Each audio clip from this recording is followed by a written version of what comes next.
tiba saat yang ditunggu-tunggu teman-teman, yaitu sesi tanya jawab yang sesuai dengan tema hari ini. Baik, sesi tanya jawab ini akan saya pandu. Baik, teman-teman, kita mulai aja Q&A pada pagi hari ini. Rasanya begitu menarik ya. Saya percaya sih teman-teman semuanya tergelitik mungkin ya, ingin menanyakan apa yang sudah disampaikan oleh Pendeta Paruntungan Girsang. Yuk, saya persilahkan teman-teman semuanya. Siapa yang mau mengawali pertanyaan kali ya? Silahkan di-unmute teman-teman. Saya duluan lah. Ya, silahkan Pak JK. Ya, ya, ya. Saya sangat gembira ya, gembira total mendengar penjelasan Pak Girsang ini. Lalu saya semakin diyakinkan tentang istilah pertumbuhan, pertumbuhan, bahwa hidup baru itu dilahirkan pasti tumbuh dong. Kalau benih ditabur, tumbuh juga. Jadi dalam proses itu ada tiga saya renungkan, hasil renungan saya, bentuk atau keberadaan orang-orang percaya di atas bumi ini. Pertama adalah orang-orang yang percaya. Tingkatannya orang percaya saja bahwa Yesus Kristus adalah Tuhan, bahwa Allah telah membangkitkan dia dari antara orang mati. Maka mereka akan diselamatkan, akan digaris bawahi ini. Lalu tingkat kedua, mempercayai. Tadi percaya, itu jemaat umum ini. Tingkat kedua adalah mempercayai. Ini sudah punya pengetahuan ini. Dan di sini sudah ada praktek. Praktek yang namanya pertengahan lah. Seolah-olah Tuhan memberi kasih karunia, tapi seolah-olah mereka melakukan yang baik, berusahalah dari dirinya. Pergumulan di sini terjadi. Lalu tingkat ketiga adalah mempercayakan diri karena mereka mengenal firman Tuhan, karena mereka mengenal siapa Allah, Bapa, siapa Yesus Kristus, Tuhan Juru Selamat. Yang tingkat inilah khotbah bagi siang ini menurut saya. Jadi ada tadi kalimat bahwa aku bahasa Inggris barangkali tadi bikin, aku ego ini sudah mati. Yang tampil ini adalah 2 Korintus 5 ayat 17, 16, 17. Jadi tidak ke semua tingkatan khotbah ini masuk ini. Tapi sebenarnya harus ke situ tujuannya. Dan kalau dipertanyakan juga kepada Kristen tingkat satu, bahkan tingkat dua juga, kita diselamatkan, apanya yang diselamatkan? Nggak banyak yang dapat menjawab ini, Pak. Walaupun gampang jawabannya. 1 Petrus 1 ayat 9 tadi itu. Jadi harus sudah lepas dari tingkat itu. Bahwa kita ini bukan lagi anak Allah, tetapi mempelai. Ini di tingkat tiga ini mempelai. Jadi sudah bersatu dengan Kristus, begitu pendapat saya. Jadi itulah masalahnya yang kita kenal selama ini di tingkat satu yang lebih banyak. Ada juga di tingkat dua. Tapi kalau di tingkat tiga ini pilihanlah. Banyak yang terpanggil, sedikit yang terpilih untuk ini. Nah, demikian komentar saya untuk memancing yang lain juga berkomentar. Terima kasih. Kembali ke moderator. Iya, sama-sama Pak JK. Terima kasih. Ya, saya ingin mengiyakan apa yang disampaikan oleh Pak JK tadi ya, yang mengatakan bahwa kita ini sudah bertumbuh. Dengan kita dilahirkan baru, pastinya kita sudah bertumbuh ya. Kalau Ya, tidak bertumbuh kan kita tidak dilahirkan baru lagi, belum dilahirkan baru. belum. Iya, silakan Pendeta Paruntungan untuk menanggapinya. Ya, terima kasih Pak Sipayung. Saya kira nggak terlalu banyak yang bisa ditanggapi karena itu hanya apa kan, menguatkan ya, Ya, menguatkan. Tapi memang uh, menggarisbawahi. ya menguatkan lah. Karena center ministry ini kan ada itu dipakai Tuhan ya menurut saya. Kita ini kan dulu kita juga nggak saling kenal satu dengan yang lain ya. Tuh. Dipakai Tuhan ini saya kira memang kita untuk apa? Sama-sama belajar dan sama-sama bertumbuh dalam kebenaran gitu. Amin.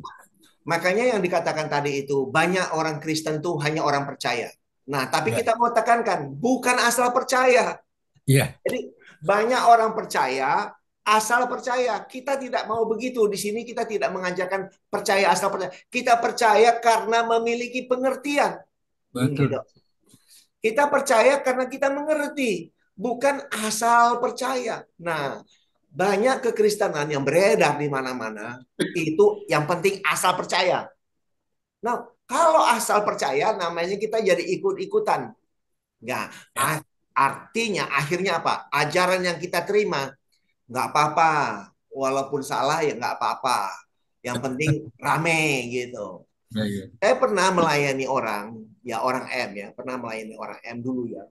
Dia bilang gini, Pak, bagi saya apa yang dipercaya bapak saya, ya udah itu Pak. Pokoknya saya pakai mata kuda Pak. Saya nggak mau tahu yang mana-mana, pokoknya aku deh. Macam gitu itu. Jadi pakai mata kuda. Mata kuda dalam artinya kuda kalau dia pakai ini kan dia lurus gitu aja. Taunya itu terus ya kan. Nah, untuk itulah kita Tuhan mau kita punya hidup ini dipakai Tuhan luar biasa. Jadi yang tadi katanya kan apa tadi percaya mempercayai. Nah, ini yang kita katakan mempercayai ini yang memiliki pengertian. Jadi kita harus mengerti. Bahkan bukan cuma mengerti, lebih tahap lagi mengenal. Mengerti, Ya. mengenal. Mengenal siapa? Ya kita mengenal Tuhan kita dengan benar. Gitu Ya. loh. Dan mengenal diri kita. Siapa diri kita? Banyak orang tidak mengenal dirinya, identitas dirinya pun gak tahu. Akhirnya ingin menjadi orang lain, gitu ya. Ya, banyak orang ingin menjadi orang lain, melihat itu pingin sama seperti dia gitu. Jadi, mari kita mengenal, mengerti mengenal siapa itu Tuhan. Kalau orang belum sampai mengenal Kristus itu Allah yang roh, Tuhan yang maha hadir, kalau ceritanya masih bentuknya bisa dilihat dengan mata, ya sorry to say ya, berarti dari apa yang saya pelajari, belum mengenal dengan benar. Karena Allah itu pada dasarnya adalah roh. Karena ada tugas besar ke bumi dalam rangka penebusan, maka dia turun menjadi manusia. Nah, waktu dia jadi manusia itu supaya ada darah kudus yang tercurahkan. Setelah itu, dia kembali kepada natur kealahannya, yaitu roh. Makanya waktu pencurahan Roh Kudus itulah membuat manusia itu bersatu. Ya, maka Roh Kudus itu turunlah dari sorga, ya kan? Bunyi turunlah dari sorga. Maka murid-murid itu dibaptis dalam roh dan api. Pertanyaannya siapa, Bapak Ibu, yang bisa membaptis dengan Roh Kudus dan api? Ya cuma Kristus. Tidak ada siapapun yang bisa membaptis dalam roh dan api. Jadi waktu pencurahan Roh Kudus, itulah harinya Tuhan turun ke bumi kepada muridnya. Dia katakan, aku tidak pernah meninggalkan engkau yatim piatu. Sesaat lagi aku akan pergi dan sesaat lagi aku datang. Aku dan Bapa akan datang dan berdiam di dalam kamu. Lu bayangkan itu. Jadi Bapa Tuhan itu sudah datang berdiam di dalam saudara dan saya. Maka itulah saudara memiliki inspirasi dari Tuhan. Kekuatan kuasa dia mengalir lewat saudara. Bukan dari luar lagi. Bukan dari luar. Nah inilah sebetulnya part of hukum alam. Dimana kalau telur ayam. Itu kalau pecah dari dalam, maka menimbulkan kehidupan. Tapi kalau dipecah dari luar, telur ayam, jadi apa Bapak Ibu? Mata sapi. Betul nggak? Telur dadar, betul ya?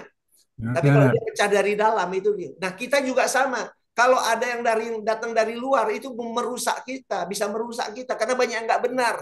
Tapi kalau Tuhan sudah memberi inspirasi dari dalam, dia hidup di dalam kita, hidup di dalam hati kita, di dalam batin kita itu ada Tuhan. Dialah yang menginspirasi hidup saudara, sehingga hidup kita ini tidak kekurangan inspirasi, saudara. Saya dulu praktekkan sekali itu dalam rapat saya ya. Waktu saya masih kolonel dipimpin oleh Jenderal Bintang 2. Setiap rapat melemparkan masalah, maka saya bilang, Tuhan, aku butuh hikmat-Mu. Ya, itu mengalir itu. Waktu tiba kita bicara, kita bisa memberikan jalan keluar. How to solve the problem. Dahsyat. Bukan saya yang hebat, saudara. No. It's not me. Tapi Tuhan yang ada di dalam saya itulah yang hebat. Yang bisa memberikan pengertian. Yang bisa kita menjawab masalah.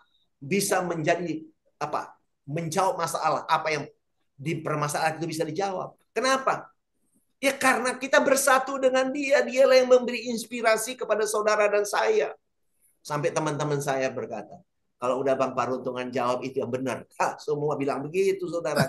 Bukan sok membanggakan diri. No, no, no. Saya tidak membanggakan diri. Tapi saya membanggakan Tuhan yang ada di dalam saudara dan saya. Amin, amin, Tuhan amin. kita yang hebat. Tidak ada ketakutan, tidak ini itu.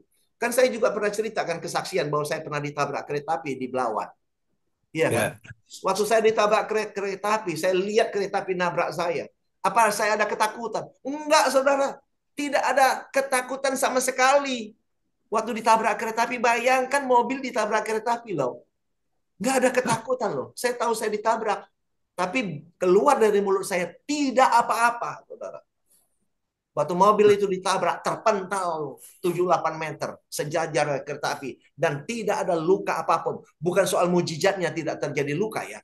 Tapi yang saya mau saksikan adalah ada Tuhan di dalam saudara dan saya.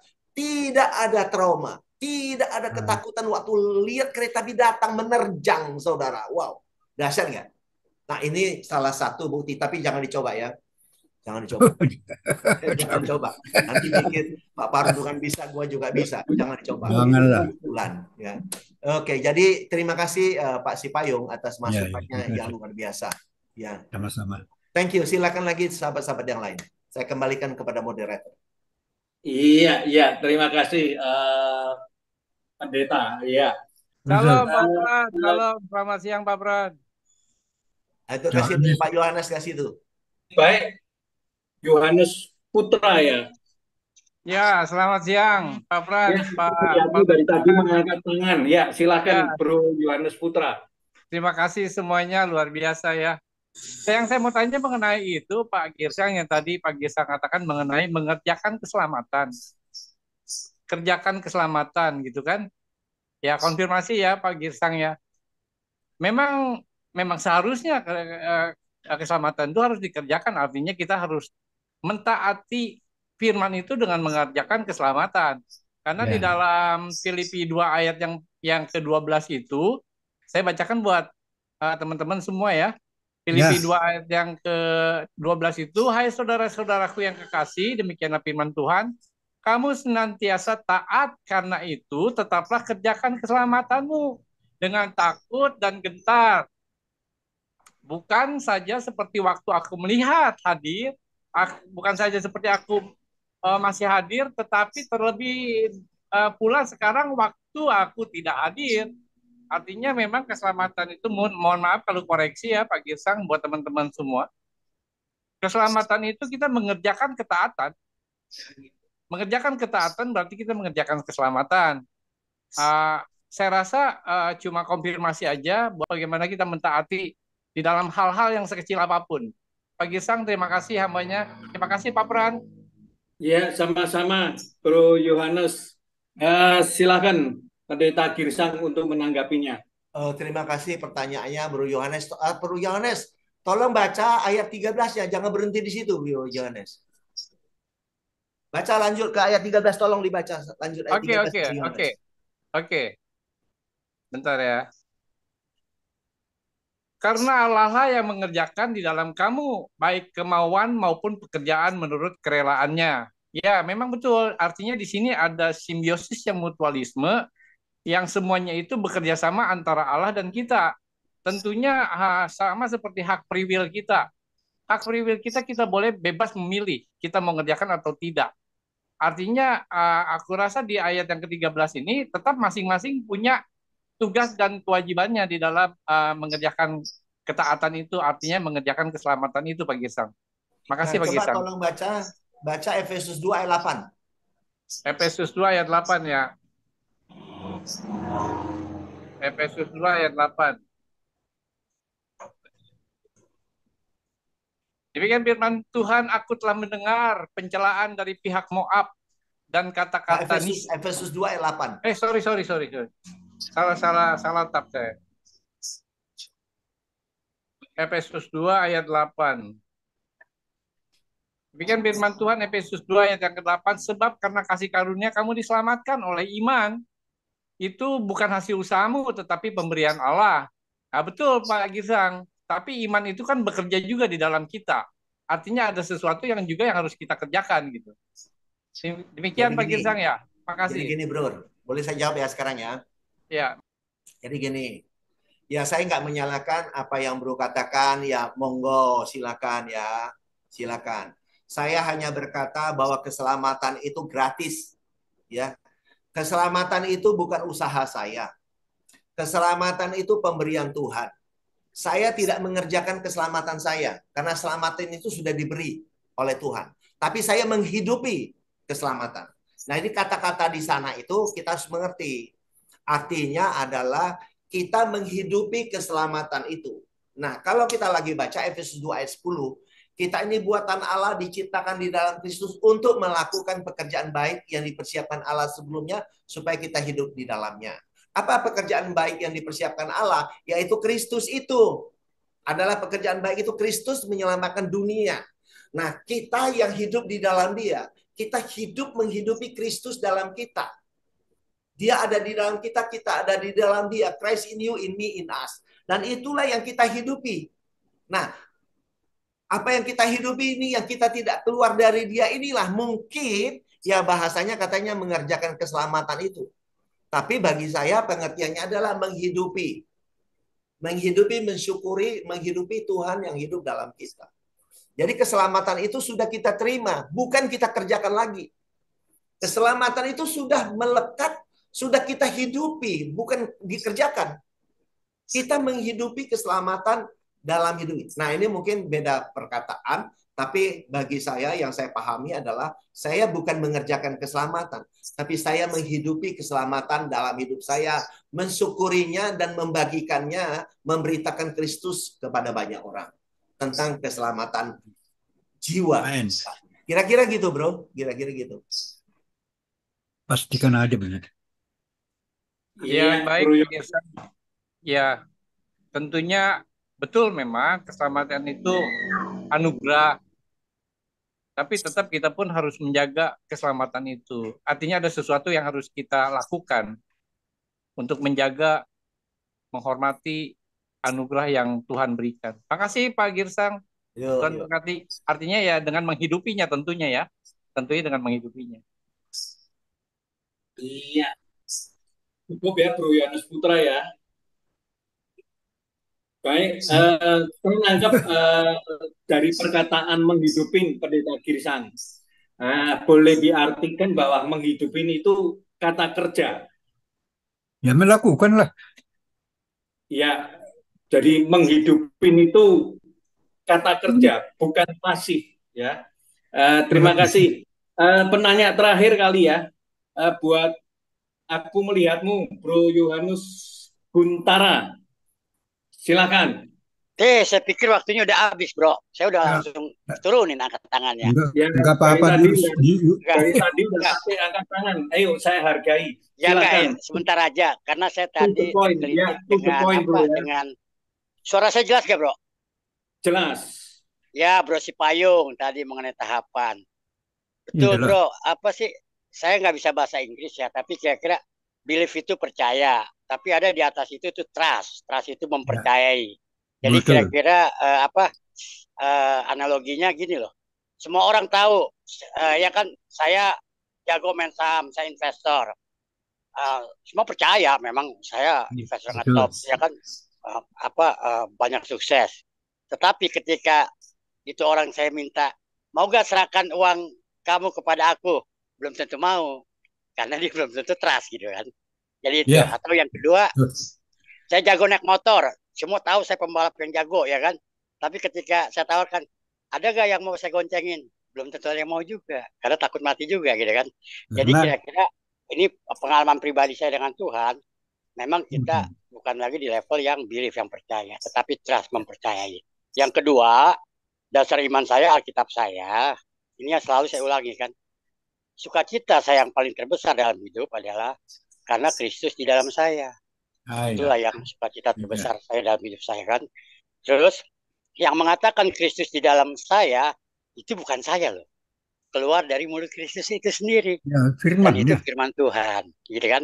Jadi menurut saya logikanya kita hari ini sampailah pada puncak itu, kejar puncak itu. Berarti kita memang mengimani Kristus di dalam kita dan kita berani menyerahkan semua kehidupan kita kepada Kristus. Pertobatan dari apa yang saya pelajari di Katolik, pertobatan itu adalah kita langsung berbalik arah dari hidup lama kita yang mengandalkan logika, pikiran-pikiran manusia kita, hidup baru yang mengandalkan Tuhan.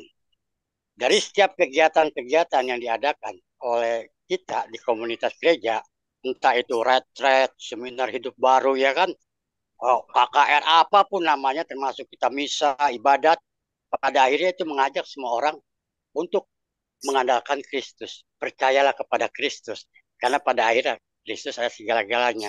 Dan sebagai penutup dari saya, ketika kita sudah sampai pada iman Kristus di dalam kita, Sang Juru Selamatnya itu sudah tinggal di dalam kita. Kita sudah di dalam keselamatan itu sendiri, gitu kan. Artinya kita udah nggak berbicara lagi godaan setan, godaan iblis, karena dia yang mengalahkan setan, mengalahkan iblis sudah ada di dalam diri kita. Kita tidak lagi mengatakan ketika kita mengalami hal-hal yang tidak enak, wah Tuhan sedang mencobai saya, kita sedang diuji, ya kan. Dalam bahasa kasar saya itu tai kucing gitu. Memang Tuhan nggak ada kerjaan nguji-nguji kita, nyoba-nyobain kita. Sedangkan dia kodratnya adalah kasih. Betapapun kita berdosa, dia tetap mengasihi kita untuk tetap kembali kepada dia. Dan ini yang saya suka ketawa, tapi akhirnya saya praktekkan dalam hidup. Karena nggak setiap orang berani mempraktekannya. Dulu saya setiap kali ikut retret, KKR, apa, wah kita dengan gegap gempita, kita doain orang-orang, kan. Dalam nama Yesus sembuh, dalam nama Yesus keluar kau iblis. Tetapi dalam kehidupan pribadi kita sehari-hari, yang notabene itu menyangkut hidup mati kita, khususnya dalam kita usahalah, ya kan? Apakah kita sungguh-sungguh mengandalkan Tuhan? Apakah kita gak berusaha sesuai dengan memang jalan Tuhan? Saya kira itu yang terpenting. Bagaimana hari-hari yang kita lalui, di dalam setiap dinamika kehidupan yang kita alami, kita lebih banyak mengandalkan Tuhan, dan saya kira pasti kita selamat. Sebagai penutup, buktinya saya hari ini dagang botol. Saya tidak pernah cari customer. Kan? Tetapi dengan rendah hati saya cuma bilang, Tuhan, seperti engkau bisa membangkitkan orang mati, kenapa engkau tidak bisa mengirimkan pembeli-pembeli kepada saya? Tetapi berapapun yang kau kirimkan, aku bersyukur, dan itu sudah secukupnya bagian. Puji Tuhan. Dengan cara itu sampai hari ini, ya kan, bisnis saya oke, lancar-lancar aja. Tetapi bukan berarti kita juga tidak menghadapi kendala-kendala di bisnis. Misalnya piutang macet. Banyak piutang macet saya. Tetapi sekarang kita udah sudut pandang kita menanggapi piutang macet udah beda. Tidak lagi dengan cara-cara manusia lama kita, tetapi dengan cara-cara, ya kan, yang bimbingan Tuhan, di mana kita nggak pernah hilang sukacita kita. Betapapun banyak kredit macet, atau kita masih tetap bertahan. Pada akhirnya hikmat yang saya dapat, sesungguhnya untungnya saya itu. Ya, ya. Pak berhenti.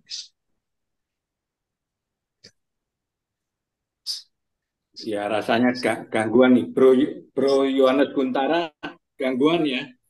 Ya, Oke. ya. Baik, saya sudahin ini untuk Ya. Yohanes Guntara. Silakan Pendeta Girsang mau merespon kiranya. Tapi sebelum Pak Girsang ngomong, saya minta kepada Pak Girsang supaya bahan ini dikirim kepada saya. Itu aja. Bisa, boleh kan Pak Girsang? Boleh Pak. Iya, selengkapnya. Iya Pak, ya. Oke. Masih ada? Kayaknya tadi ini Ada pengumuman Pak Girsang. Oh iya. Untuk Nah, ini Bro Yonatan kayaknya mau nanya besok. nih. Kayaknya Bro Yonatan dari Semarang. Ya, kemudian. Boleh ya, oke. Tadi terima kasih tadi Pak Girsang. Tadi yang saya tangkap memang ada dua antara fakta kenyataan. Tadi kan Kristus in you, kamu beriman, dan itu kan bagus. Sudah ada manusia roh. Tapi memang dalam prakteknya memang ada dua ini. Kenyataan sama kebenaran itu kan memang beda. Ya itu kadang dalam realisasinya ini yang jadi masalah di dalam kehidupan kita. Tadi dia contohkan apa korupsi dan lain. Dia Kristus ada di dalam kamu, tapi lakuannya tidak baik. Lah ini antara antara yang kebenaran harus di atasnya. Nubuatan kebenaran ini kan seakan, tapi kan dalam praktiknya kita masih lemah, masih ada kesalahan, masih ini menuju yang seharusnya yang Tuhan mau dalam kehidupan kita kebenaran. Nah, itu kan kontradiksi lah. Itu mungkin perlu dijelaskan. Satu saya mau koreksi lagi. Kalau saya ngamati pendapat yang pendeta-pendeta yang di sini soal kedatangan Tuhan Yesus, menurut saya banyak salahnya. Saya punya teman, kalau kita mau discuss, nanti saya kasih Pak Joseph Ringo, dia menguasai soal kedatangan Tuhan. Kalau yang Pak Suhada, Pak Girsang sampaikan itu penggenapan Tuhan, oke, sudah terjadi betul, tapi itu belum. Nanti yang fisik yang tadi apa soal apa kisah 1 ayat 11 itu fisik harus iya. Itu harus ya. Kalau misalnya nggak keberatan, ini saya punya teman dia menguasai itu Pak Girsang. Lebih baik kita discuss masalah ini yang soal keselamatan Tuhan Yesus. Kalau dia memang Tuhan Yesus belum datang, berarti saya setuju. Langit dan bumi apa Injil kan belum diberitakan. Nanti kan memang belum datang. Itu kan di Matius 24 ayat 13 14. Terus yang kedua, soal hari dan tanggal tidak seorang pun tahu. Alkitab sudah mengatakan begitu. Kalau Pak Girsang dan teman-teman di sini, oh tidak, itu menurut saya kurang benar. Kalau misalnya setuju, nanti kita bahas lebih lanjut, Pak Girsang. Ya kira-kira gitu. Terima kasih. Ambil minum kopi. Nah, silakan Bro Pakai EP. semua aja. Hah? Bro EP bantu jawab Bro EP. Waduh, puji Tuhan. Saya itu udah kepikir loh. Tadi itu Pak Yonatan udah nengok-nengok ini mau ngomong apa, kayaknya mau ngomong kenyataan dan iman. Bener loh ngomongnya. Puji Tuhan. Pak Yonatan, gini, bagus. Kita di dalam Tuhan itu sangat menekankan soal iman. Ingat nggak definisi iman itu dalam Ibrani 11 ayat 1 itu ngomongnya apa?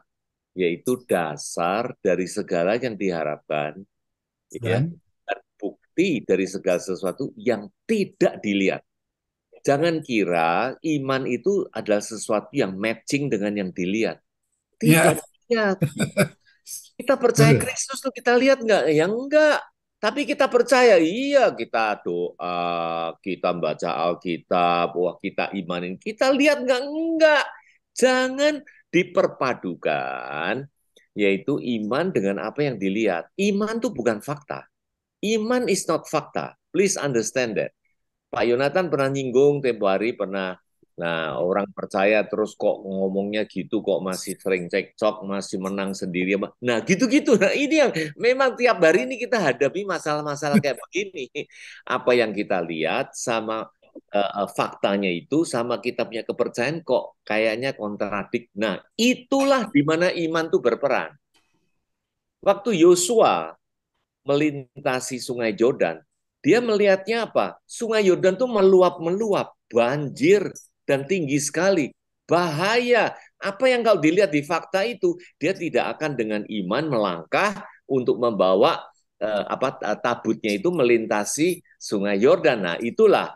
Tetapi Alkitab mengatakan sewaktu kakinya menginjak kepada air itu, mulailah air itu terbelah. Nah, maka itu tolong dipahami, jangan kita ini iman, makanya orang Kristen tuh unik. Kita ini punya iman, tapi bukan berdasarkan fakta, gitu. Nah, faktanya mungkin bisa berbicara lain. Menteri gini-gitu korupsi, ya itu urusan dengan hukum lah. Di penjara lah, apa segala macam. Nah, yang penting tuh adalah imannya di dalam kepercayaan dia ini ada Kristus dan percaya kepada Kristus. Jadi tidak dilihat dari segi faktanya itu. Ini satu ya. Kedua, aku welcome banget. Kapan? Coba sama siapa itu tadi yang disebut? Kita bisa ketemu, ya kan? Mau Zoom, mau ngopi, silahkan. Ya, itu Pak Joseph Ringo itu. Nanti mungkin ini nanti bisa lebih bagus Pak Wilson, karena supaya pemahaman kita nggak salah. Kalau yang Pak Wilson dan ini menurut saya hanya penggenapan itu betul, tapi soal kedatangan fisik itu harus terjadi. Karena makanya apa? Tuhan Yesus itu kan manusia dan Allah. Itu di Yohanes itu kan ada anak manusia, anak Allah. Jadi memang dua unsur. Kalau yang di sini ditekankan hanya unsur Allah. Padahal di Yohanes 1 itu dia anak manusia, dia anak Allah. Ada dua kodratnya, manusia dan Allah. Makanya dia fisik harus datang menggenapkan yang kisah 1 ayat 11 itu fisik pasti digenapi. Nanti kalau yang di sini kan nggak percaya fisiknya, dia percaya manusia roh, manusia orang. Enggak, saya percaya Tuhan Yesus manusia, anak manusia, dia juga anak Allah. Jadi dua unsur ganti. Makanya agak beda, Pak. Mungkin kalau oke, tidak baik. keberatan, mungkin lebih baik gitu ya, Pak Wilson. Baik, Kita ayo undang Pak. kapan ketemu, Ya, ya, kan? Mau ya, ngopi ya, boleh, ngopi ya. darat atau Zoom atau gimana silahkan. Nah, sekali lagi saya ingin nambahkan aja, Pak Yonatan. Begini, Tuhan Yesus mengambil rupa manusia, ya kan? Tapi gini, kita harus sepakat ya, ayat tidak boleh tabrakan dengan ayat. Sepakat ya, ini penting sekali. Nah, kalau dikatakan dia sudah menjadi roh yang menghidupkan, kenapa kita mesti sekarang ngotot dengan fisiknya lagi? Ini ayat begitu banyak ditabrak-tabrak, nggak mungkin, gitu kan? Jadi seperti tadi yang Pak Girsa katakan, Tuhan Yesus itu adalah Kristus yang Allah yang roh itu. Jadi dia hanya sesaat 33 tahun mengambil rupa manusia. Tapi jangan itu yang dipegang terus, selanjutnya akan begitu. Padahal sudah begitu banyak ayat mengatakan sudah menjadi roh yang menghidupkan. Tuhan itu adalah roh. Tidak mungkin roh itu dengan daging fisik menjadi satu, tidak mungkin. Tuhan Yesus dalam firman-Nya mengatakan daging itu sama sekali tidak berguna, ya kan? Perkataanku ini adalah roh, berulang-ulang soal roh, kamu itu dilahirkan dari air dan roh, dilahirkan kembali. Nah, semuanya ini supaya kita harus konsisten pegang dengan baik. Jangan mencelok sini mengerti ini, mencelok sana terus. Ya benar, memang dia itu manusia dan Allah betul sesaat pada saat itu. Tapi evolusinya itu, progresnya itu perlu kita amatin, perlu kita ambil hikmat untuk menyelaraskan dari awal sampai akhir itu nyambungnya itu bagaimana supaya kita benar-benar mengerti dengan baik sampai wahyu pun sampai terakhir. Wahyu 22 ayat 17 mengatakan apa? Roh dan perempuan pengantin. Itulah stage situasi terakhir yang sudah dalam roh ini dengan pengantinnya. Siapa pengantin? Adalah kita. Marilah yang haus, yang mau datang, yang mau menerima kehidupan. Itulah kondisi-kondisi yang perlu kita cermatin untuk kita melihat dari awal sampai akhir apa yang terjadi. Nah, dari situ supaya sekali lagi nih, penting, ayat tidak menabrak dengan ayat yang lain. Nah, silahkan nanti kita kapan ketemu, kita akan bahas untuk ini itu supaya lebih jelas, lebih tahu persisnya gimana gitu ya, untuk kita bisa sharing bersama-sama. Ini tadi saya kasih ayatnya, yang ini tadi saya bilang tuh 1 Yohanes 1 ayat 49 dikatakan, Rabi, engkau anak Allah. Jadi waktu Nathanael Tuhan Yesus dia ketemu, Rabi, engkau anak Allah, raja orang Israel. Terus yang ayat 51 ada anak manusia. Jadi makanya ini saya dua-dua saya pakai ini karena ayatnya juga ada anak manusia, ada anak Allah juga ada. Ya kira-kira gitu. Terima kasih. Baik. Oke, makanya itulah tahapan waktu kontekstualnya kita perlu ambil untuk pengertian-pengertian. Kenapa dia disebut anak Allah? Karena dia inilah yang memang sudah dinubuatkan, dianugerahkan sebagai satu-satunya yang sebagai anak yang ditebuskan untuk umat manusia. Makanya Tuhan Yesus menyebutkan dirinya sendiri anak Allah. Padahal dia ini sendiri sebetulnya itu Allah sendiri. Ya ini gini nih supaya kita cermati dengan baik. Kenapa Bapak yang tahu terus anak tidak tahu? Nah, Pak Yonatan harus mengerti. Di mana ayatnya yang mengatakan gini, kalau kamu mempersembahkan yang tangan kanan, yang tangan kiri jangan tahu. Ini kan idiom-idiom yang kita perlu cermati. Jangan terus artinya Bapak yang gini loh.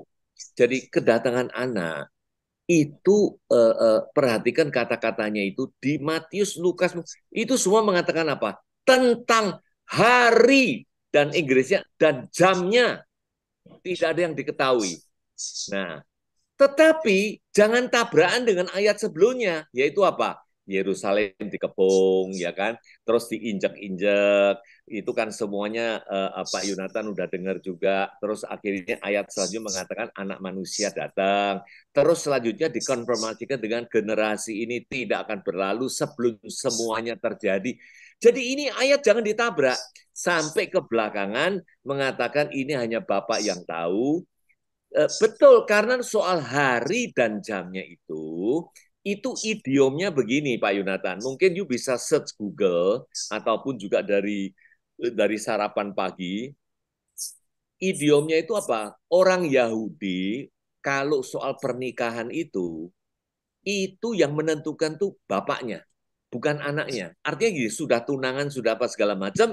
Nah, waktu mau menjemput mempelai perempuannya itu betul-betul mendadakan bapaknya. Ayo, oke, nanti jam 3, you sama rombongan, ayo pergi menjemput ke mempelai wanitanya ya.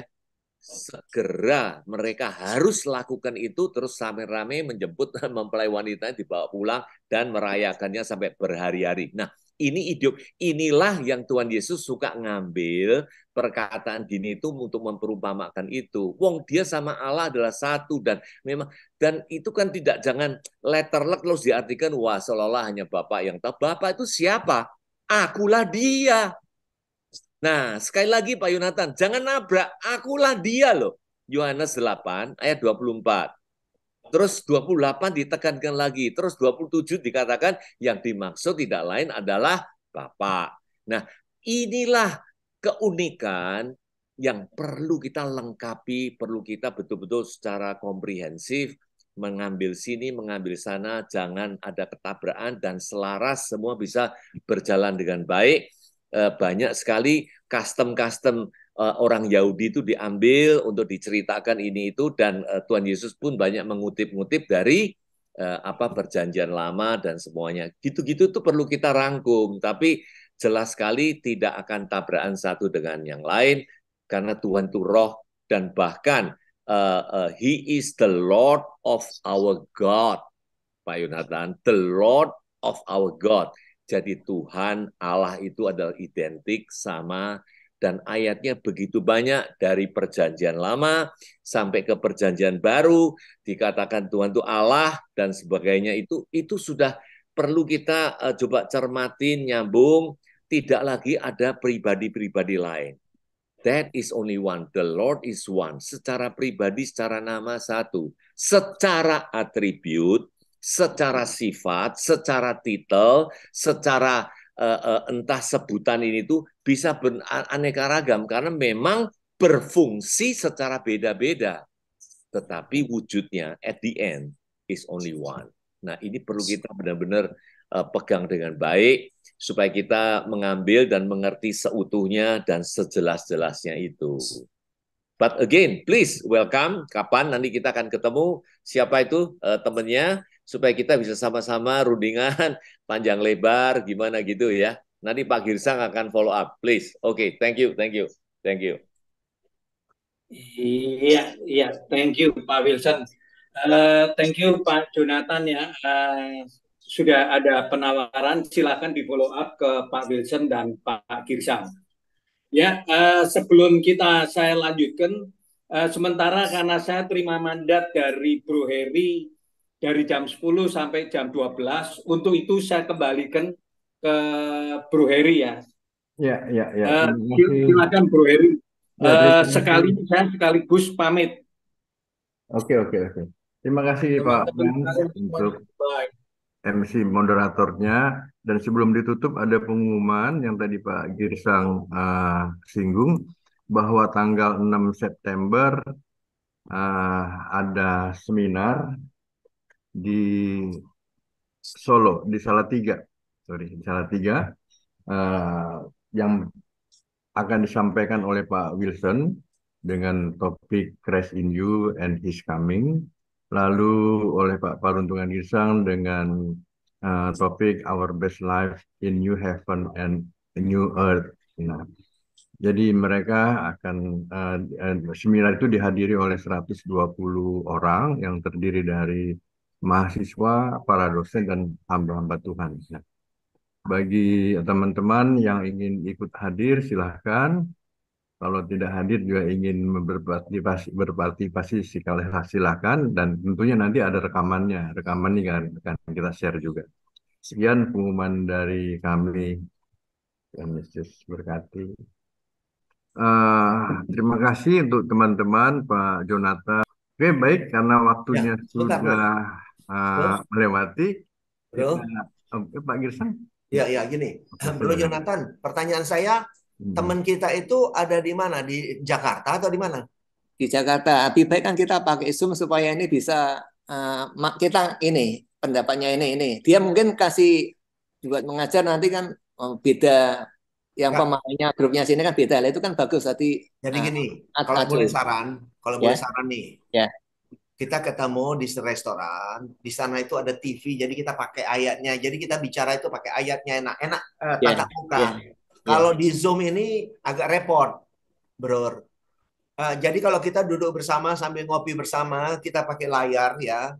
Jadi ini, nah, beliau paparan, nanti kita bertanya ini gitu ya. Jadi kita sediakan waktu yang cukup panjang ya, cukup waktu. Jadi gini loh, pada dasarnya mari kita diskusi, membicarakan ini dengan hati yang terbuka, lapang dada ya kan. Jangan kita potong sana, potong sini dengan ini. Jangan kita merasa paling benar juga gitu. Ya gini loh. Jadi maksud saya begini. Di dalam awal pikiran kita itu kita mau belajar ya. Karena mau ingat loh, murid Yesus aja yang hidup 3,5 tahun aja nggak ngerti. Kita baru baca berapa banyak sih? Gitu loh. Ini pertanyaan yang perlu kita evaluasi dalam pikiran kita. Siapa sih kita gitu loh ya.